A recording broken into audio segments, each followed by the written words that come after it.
Hi, and welcome to The Gist. Thanks so much for listening today. We are ushering in a new year, fresh with possibilities. Around the world, leaders are changing hands, for better or for worse. With change also comes uncertainty, and sometimes the revival of old wounds or long-standing grudges. As U.S. President Joe Biden, despite all his known faults, prepares to leave office, it's safe to say that he was clearly a different kind of leader than his predecessor.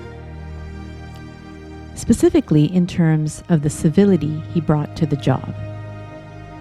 Despite myriad crises and so much acrimony, Biden continues to speak of healing and somehow manages to remain positive. That's possibly despite, or perhaps because, of the great personal tragedies he has endured.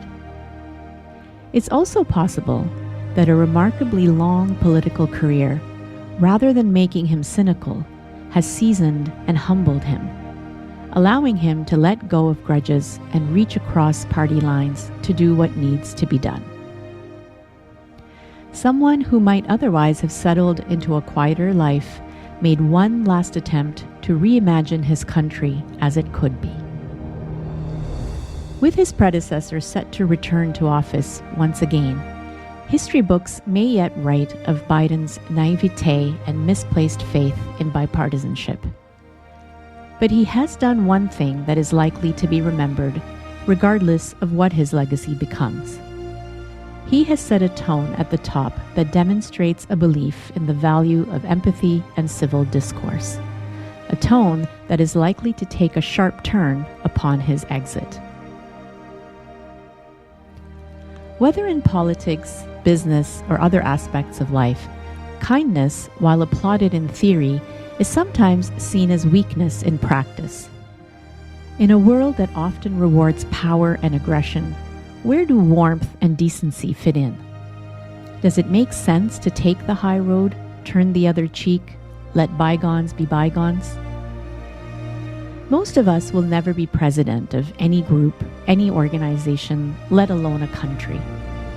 But we can still pause to reflect on the roles we do play, as leaders, as parents, as community members, or just as a person that someone may look up to. Ultimately, what kind of people do we want to be? And how should we relate to others? After all, what is life but a series of relationships with other people? These are big questions with no easy answers. But perhaps we can start small, with a little bit of kindness and empathy towards others.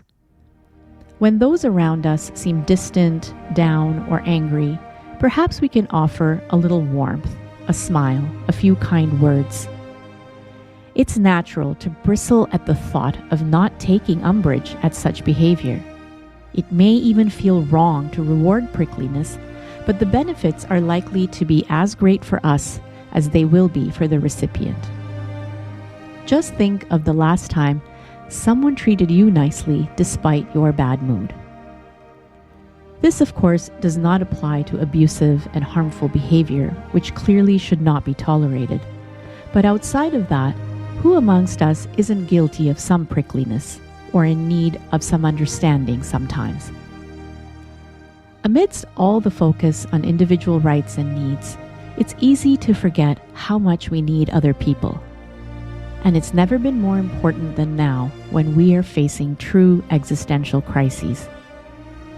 It's a good time to consider the value of letting go of old grudges and slights, of righteous indignation and moral superiority. It's a good time to model warmth, wisdom, and decency, to see if we can create something that is more than the sum of its parts. On that note, wishing you a great week ahead, be well, and see you next time on The Gist.